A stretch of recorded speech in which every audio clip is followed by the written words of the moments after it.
The line, but Clayton's going to get this. It's Tia Clayton, 10.92. Well, I said she's been running very well, and she's overtaken. Tia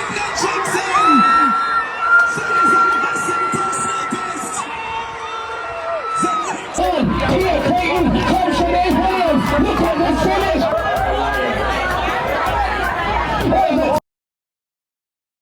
In a world where sprinting glory is often shared among legends, one name is rapidly sprinting to the front: Tia Clayton. Once known as merely half of Jamaica's most electrifying twin duo, Tia has now shattered that label and stepped into the spotlight with force.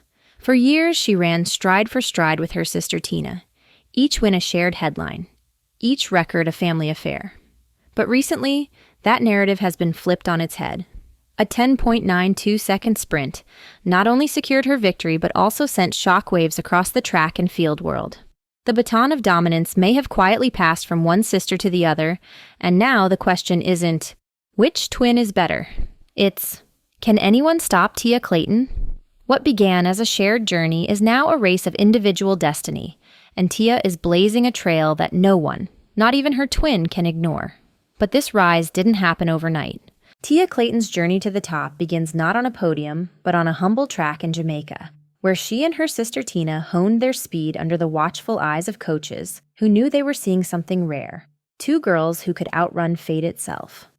Born into a nation of sprinting royalty, Tia's early promise was undeniable, but she was often viewed as the second act to Tina's starring role. Yet behind every training session, every blistering sprint, was a hunger that couldn't be shared. While Tina captured the early headlines with World U20 golds and world-leading times, Tia was building something quieter: consistency, form, and a fire that would eventually erupt. Friends, coaches, even rivals began whispering, "Tia's coming!" And when she finally stepped out of the lane marked twin and into her own spotlight, it was with a statement so loud it couldn't be ignored. But where exactly did that shift begin? It was the 2023 to 2024 season when things began to change. At first, it was subtle, a slight edge in her starts, a sharper drive phase, a few tenths shaved off times. But soon, the results told the full story. While Tina was nursing injuries and regaining form, Tia was exploding out of the blocks and onto the international radar. No longer just a companion to greatness, Tia was the headline. Track analysts started circling her name in red. Her form was tighter, her finish cleaner. And in meet after meet, she wasn't just winning, she was dominating. Fans noticed. Broadcasters shifted their tone.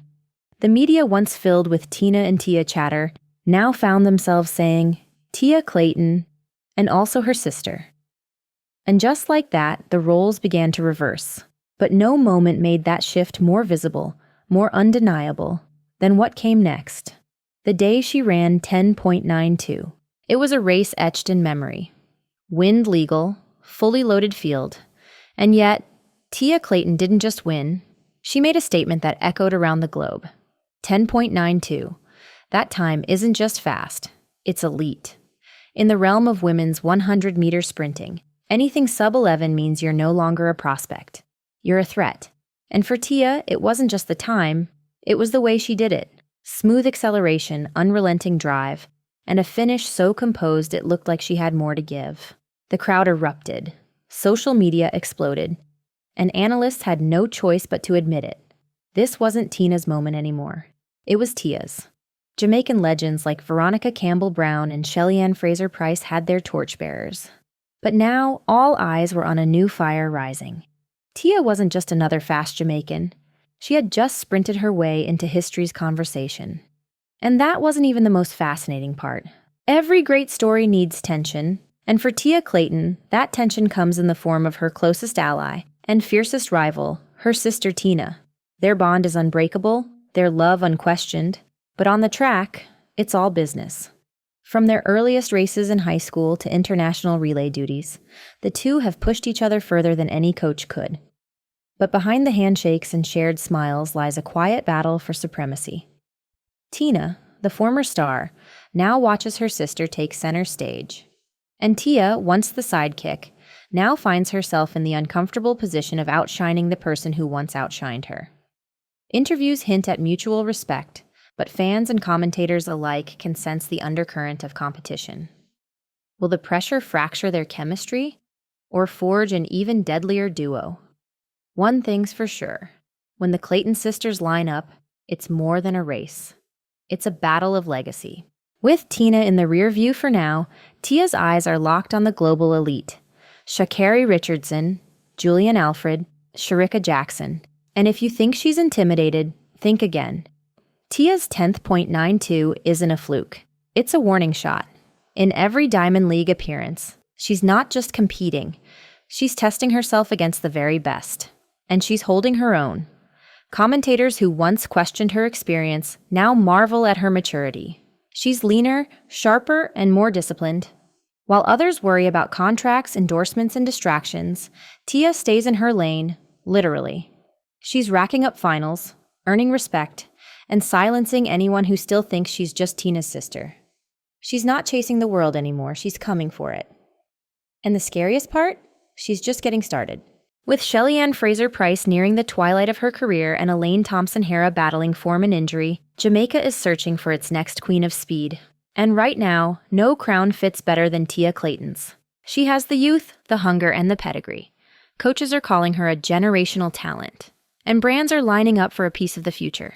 But this isn't just about sponsorships or medals. It's about legacy. Jamaica has always had a sprinter to believe in. From Merlene Ottey to Shelly-Ann, the torch has always been passed. Now it's burning bright in Tia's hands.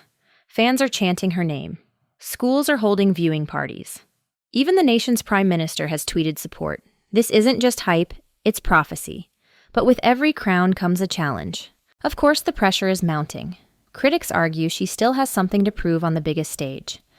Every stride she takes now is under the microscope. Every race analyzed frame by frame. Some still whisper that Tina might make a comeback. Others say Tia is peaking too early, but none of that seems to faze her. She's focused, locked in, and training like a woman possessed. Coaches report her numbers are improving. Her mental game? Bulletproof. But as the world watches, one question remains. So here we are. What started as a tale of two sisters has become the saga of one sprinting phenomenon. Tia Clayton has not just emerged from her sister's shadow, she's cast her own. Her rise isn't just about speed. It's about identity, independence, and proving to the world that greatness isn't inherited, it's earned. And while Tina remains a force in her own right, it's Tia who's dictating the pace now. With every step, she's redefining what it means to be a twin, a Jamaican sprinter, a global contender. She's not just chasing times, she's chasing history. And if her 10th.92 was any indication, we're not witnessing a peak. We're witnessing a beginning. The crown is up for grabs and Tia Clayton is already sprinting toward it.